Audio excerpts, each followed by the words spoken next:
تقلید کا اصطلاحی معنی صفحہ نمبر 5. یہ جو پہلے 4 صفحات ہیں میں نے آپ کو اپنی طرز پہ سمجھا دی ہیں. آپ بے فکر رہیں کہ اس کو میں نے چھوڑا نہیں ہے. آپ اس کو دوبارہ ریوائز کریں گے تو آپ دیکھیں گے کہ انشاءاللہ وہی باتیں ہوں گی جو میں نے آپ کو سمجھایا ہے. صفحہ نمبر 5 یہاں تقلید کی 3 تعریفات لکھی ہیں. اب مجھے دیکھیں میں تینوں سمجھا دوں گا. نمبر 1 تقلید کا معنی قاضی محمد اعلیٰ تھانوی رحمہ اللہ المتوفی 1191 ہجری. تقلید کا دوسرا معنی حضرت تھانوی رحمہ اللہ المتوفی 1362 ہجری. یہ 2 معنی ہیں. اور تیسرے متکلم اسلام نے جو ان دونوں معنی کو سامنے رکھ کے آپ کو اور مجھے سمجھایا ہے وہ تیسرا معنی ہے. توجہ رکھنا. پہلا معنی کشاف اصطلاحات الفنون کی جلد نمبر 2 کے صفحہ 1178 پہ ہے. التقلید اتباع الانسان غیرہ فیما یقول او یفعل معتقدا للحقیت من غیر نظر الى الدلیل کأن هذا المتبع جعل قول الغیر او فعلہ قلادتا فی عنقی من غیر مطالبت دلیل. کیا مطلب؟ کہ تقلید کا مطلب ہے انسان کسی کے قول و فعل کو اس حسن ظن پہ مان لے کہ یہ بندہ ٹھیک بتائے گا اور اس سے دلیل کا مطالبہ نہ کرے. یہ جملہ سمجھا رہا ہوں, دلیل کا مطالبہ نہ کرے. یہ نہیں ہے کہ محقق کے پاس دلیل ہو ہی نہیں. اوکے. اب حضرت تھانوی رحمہ اللہ کی بات پر آئیے. الاقتصاد فی بحث التقلید والاجتہاد حضرت تھانوی رحمہ اللہ کی کتاب ہے. صفحہ 10 پر حضرت تھانوی معنی لکھتے ہیں تقلید کہتے ہیں کسی کا قول محض اس حسن ظن پہ مان لینا کہ یہ دلیل کے موافق بتائے گا, دلیل کی تحقیق نہ کرنا. یہ 2 تعریفات وہ ہیں جب بندہ پیش کرتا ہے تو کبھی کبھی بھول جاتا ہے. میں نے دیکھا ہے بعض لوگوں کو تقلید پر تجربہ نہیں ہوتا اور وہ بحث پہ پڑ جاتے ہیں تو پھر شرمندہ ہونا پڑتا ہے. وہ کہیں گے تم بغیر دلیل کے بات مانتے ہو, تو یہ بھی کہے گا جی بغیر دلیل کے مانتے. حالانکہ بات نہیں ہے, ہم بغیر دلیل کے نہیں مانتے, بغیر مطالبہ دلیل کے مانتے.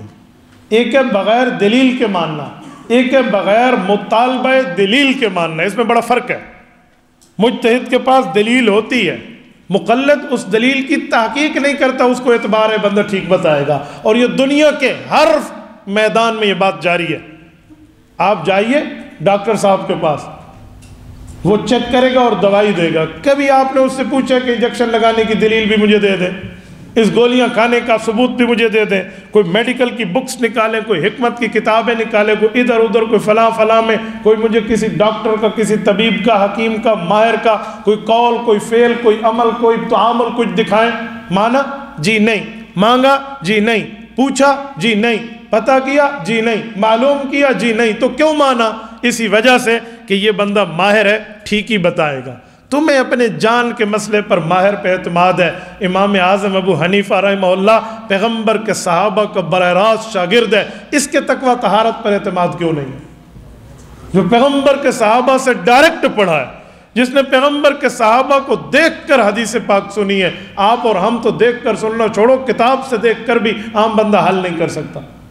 یہ وہ شخص ہے جس کو حدیث سمجھ نہ آئے تو پیغمبر کے صحابہ بتائیں, آیت سمجھ نہ آئے تو پیغمبر کے صحابہ پڑھائیں, مسئلے کی ترتیب نہ ہو تو حضور پاک کے شاگرد بتائیں. کیا اس کی بات پر اعتماد کرنا مشکل ہو جائے گا؟ میں نے ایک جگہ کہا تو مجھے کسی نے کہا مولانا امتیوں کی بات ہم نہیں مانتے, ہمیں ہمارے بڑوں نے کہا ہے کہ ہم لوگ جو ہے وہ دلیل مانیں گے قرآن اور حدیث سے. میں نے کہا اچھا ادھر آ, تیرے مولویوں نے کتابیں لکھی ہیں یا کتابوں سے جاہل ہیں, بالکل کچھ بھی نہیں لکھی؟ انہوں نے کہا نہیں, بڑی بڑی کتابیں لکھی ہیں. میں نے کہا ایک منٹ, کیوں لکھی ہیں؟ کہتے دین سمجھانے کے لیے. میں نے کہا وہ تو قرآن حدیث میں تھا, کتاب کیوں لکھی ہے؟ کیا ضرورت ہے؟ تم نے تو مکتبات اپنے بنائے ہوئے ہیں, پورے مکتبے پڑھا کر چھپوا کر وہاں کتابیں بیچ رہے ہیں, کیوں لکھتے ہو کتابیں؟ دین سمجھانے کے لیے. تو میں نے کہا تیرا مولوی کتاب لکھ کر دین سمجھائے میں مان لوں, جو 1400 سال کے بعد کا ہے, اور جو صحابہ کا شاگرد 1400 سال پہلے ادھر بیٹھا ہے 14 صدیاں پہلے, جس نے پیغمبر کے صحابہ سے پڑھا, اس کی بات نہ مانو. تو یہ مسئلہ ہے. اس لیے بغیر مطالبہ دلیل ماننا اور ہے, بلا دلیل ماننا اور. میں نے ایک شخص کی گفتگو سنی ہے, اس کی کسی اس طرح کے بندے سے بات ہوئی تو انہوں نے کہا تم جو حنفی ہو بغیر دلیل کے بات مانتے ہو؟ انہوں نے کہا جی ہم بغیر دلیل کے مانتے. میں نے کہا جی حضرت تھوڑا گزارا, گفتگو کرنی ہے تو پہلے بندہ آداب سیکھے, گفتگو کرنی ہے تو پہلے کہ سیکھنے والے سے سیکھے تب جا کر سمجھ آئے. ہم بغیر دلیل کی کوئی بات نہیں مانتے. ہاں بعض اوقات مقلد کے پاس دلیل کے مطالبہ نہیں ہوتا. ایک بندہ میرے پاس آیا, مولانا میں نے نماز کے اندر سبحانک اللہم و بحمدک بھول لیا, اب مجھے بتائیں نماز ہوئی نہ ہوئی؟ عالم سمجھے گا سبحانک اللہم کی ثنا پڑھنا یہ جو ہے یہ سنت ہے, اور سنت نماز میں رہ جائے ثواب میں کمی ہوتی ہے لیکن نماز ہو جاتی ہے. اب اس کی تحقیق وہ نہ کرے بھی کس کتاب میں لکھا ہے, وہ تو پیاز بیچنے والا ہے, وہ تو کریانہ والا ہے, وہ تو دکاندار ہے, وہ تو کپڑے والا ہے, وہ مجھ سے مطالبہ نہ کرے, بات مان لے, اسے تقلید کہتے ہیں. یہ نہیں ہے کہ میرے پاس دلیل ہی کوئی نہیں ہے. تو اس لیے بلا مطالبہ دلیل اور بلا دلیل میں بہت بڑا فرق ہے.